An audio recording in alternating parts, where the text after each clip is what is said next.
I think there's a perception that to be an audiophile, you need to spend a load of money. It's a perception that's upheld by, shall we say, certain types of gatekeeping audiophiles. And whilst it is true that some expensive high-end gear can sound astonishingly good, it's equally true that you can dip your toes in audiophile waters for surprisingly little money. In this video, we are going to look at a couple of options which will significantly elevate your portable audiophile experience, all for less than £50, around $70. Now, I do appreciate that £50 is still a decent amount of money, but in a hobby where some people would spend 10 times as much just on cables, I think it's perfectly reasonable. Now, before we get started, I'm going to make one assumption and also set 3 rules. The assumption is that you're going to be using your phone as a music source, either loaded with your own music files or more likely using a streaming service. Now, let's not get hung up on which streaming service that is or what the file format is, whether it's lossy or high-res files or anything like that. With the kind of gear that we're going to be talking about today, as long as it is a legit file, it'll sound pretty good, particularly if you're listening on the go. We can get into the vagaries of bit rates and sample rates and all that kind of stuff in another video. So that's the assumption. The 3 rules I'm going to set are as follows. We're going to stick to a top budget of £50 as stated, because I don't think you need to spend more to get great sound. Second rule, we're not going to look at Bluetooth true wireless earphones, as it's almost impossible to find any that will sound even remotely decent at this price point. And finally, we're going to be avoiding looking at over-ear headphones because, once again, I know of no really excellent sets that you can get for less than £50 that will sound as good as the in-ear monitors or iems that we're going to talk about shortly. So those are the 3 rules. So with those said, let's get on to the actual recommendations. So the first thing we need is some way to get the audio off of our phones, as very few modern smartphones, in the UK at least, come with a 3.5mm headphone jack. Yes, I know the Sony crowd, the Sony Xperia owners, they're going to look smug in their corner. They're a very small corner, it must be said. But the rest of us need an outboard DAC and amp dongle to plug our earphones into. The recommendation for which one to choose depends really on whether you're using an iPhone or Android. So firstly, if you are on an iPhone, the decision is really easy. Just go and buy Apple's own dongle, Lightning or USB-C, depending on which iPhone you have, to 3.5mm adapter.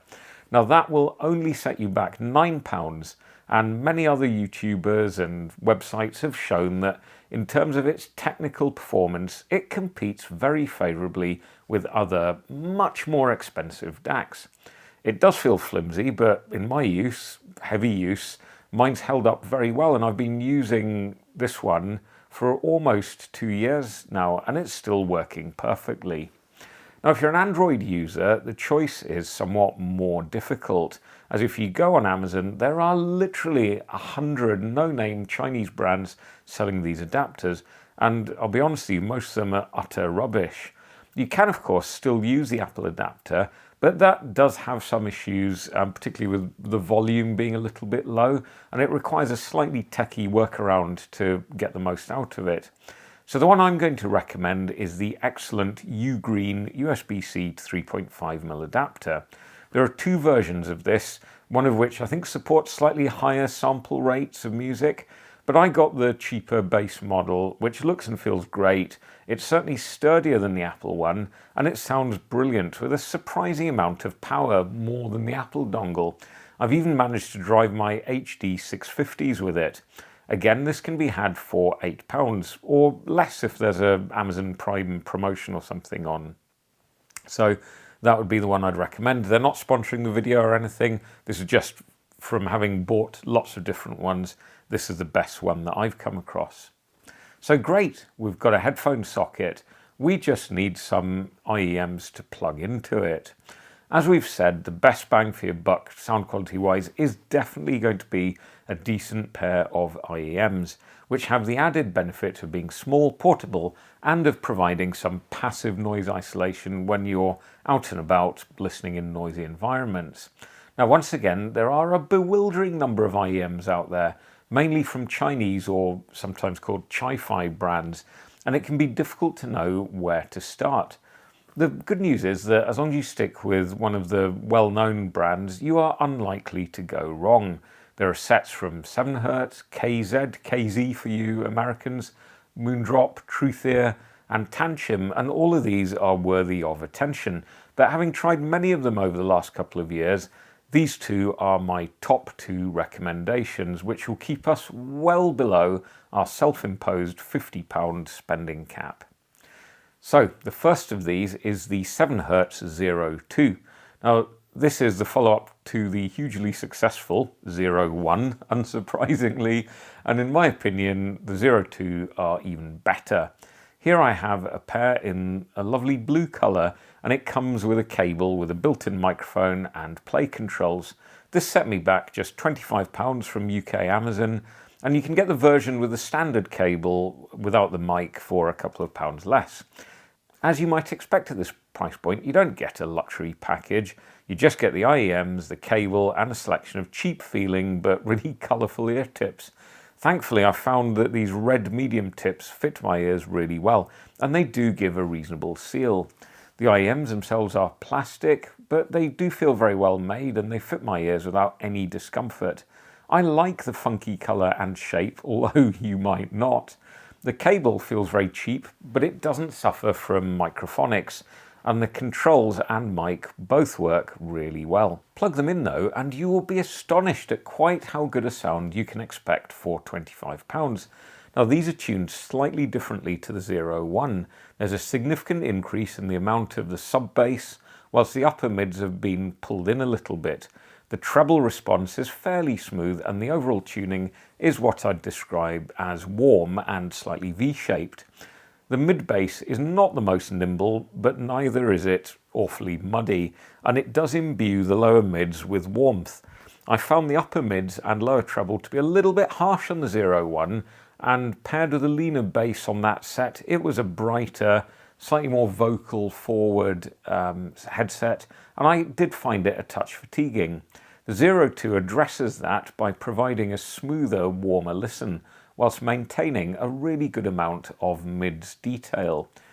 I'd say the resolution isn't the best and the soundstage is narrow, but for 25 quid, these are absolutely top notch. Now, if you'd like a set that performs better technically whilst maintaining a warmer, slightly V-shaped tuning, then I would suggest you spend just £10 more and upgrade to the Kiwi Ears Cadenza. I love Kiwi Ears iems and have previously raved about the Quintet, which are one of my most used daily iems. The Cadenza gives you about 80 to 90% of the sound of the Quintet, but it costs only £35. Now here are mine. Once again, I think they look stunning with the subtle blue streaks. You can also get them in green and purple. The iems are smaller than 02 and they feel slightly higher quality. They may suit those of you with smaller ears. Once again, the cable is nothing to write home about. Neither are the included tips, but you do get a fair selection of them. Once again, you get nothing like a carrying pouch or a case. But once again, it really doesn't matter, as they sound absolutely sublime. The Cadenza features an 11mm beryllium-coated diaphragm. It's a dynamic driver type IEM. Beryllium is a lighter and stiffer material, meaning you should theoretically get faster movement of the diaphragm. This is certainly audible, and the Cadenza are a nicely tuned and nimble pair of IEMs. The frequency response is vaguely Harman curve-like, meaning you do get some bass elevation and a bit of upper mid boost. There's less bass than on the 02, but still plenty. The mid bass is certainly a lot less thick than on the 02, meaning there's slightly less warmth to the lower mids. I find the upper mids on the Cadenza also to be a little bit more pronounced than on the 02, and this makes female vocals in particular, along with instruments such as violin, much more prominent. At times the Cadenza just flirts with being slightly sibilant, but thankfully it doesn't cross the line, it's not fatiguing or harsh. There's a noticeably greater amount of detail on offer here, and the imaging is so much better within what I'd call still quite a narrow soundstage. You're not going to get a huge soundstage. You're not going to get a huge soundstage at this price point. The articulation between the various instruments and vocals is very cohesive, and the tighter bass works really well with music such as jazz, where a nice fast double bass line can be followed very easily. Once again, the Cadenza are very comfortable to wear and extremely light. So there you have it, 2 budget audiophile setups that will allow you to enjoy a massive boost in sound quality for a very reasonable price. The dongle and 02 cost £34 in total, which I think is just less than $50, whereas the Cadenza and dongle combo will set you back £44, both well under our £50 budget. There's never been a better time to get into high quality audio. What you can get at this price level now rivals much more expensive sets from times past. For example, I still have my Shure E4s, which are very highly regarded. When I bought them back in 2006, I paid, I think, £150 for those. Basically, I would take either the 02 or the Cadenza any time over the E4 nowadays. They haven't really aged well, unlike my all-time favourites, my 2003 HD 650s, which still sound amazing in 2025. Of course, you could go down the second-hand route. I find second-hand iems a little bit kind of ugh, because I have been inside someone else's ear. But headphones, sure, you can buy them second-hand, but I still think you'd struggle to get some better sound for less than £50. But listen, I hope that's given some of you who might be new to the hobby a good starting point from which to explore. Oh, and I do apologise if it leads you down an expensive rabbit hole. It is, of course, good to remember that it isn't about how much you spend on the gear, it's about how much you enjoy the music. And I think with both of the setups I've shown you today, you're going to love listening to your music all over again. So with that, we'll bring this one to a close. Look out for more great videos coming up soon. If you enjoy my stuff, don't forget to drop a like and do consider subscribing. It's great to have you all on board, and I will see you very soon in the next one.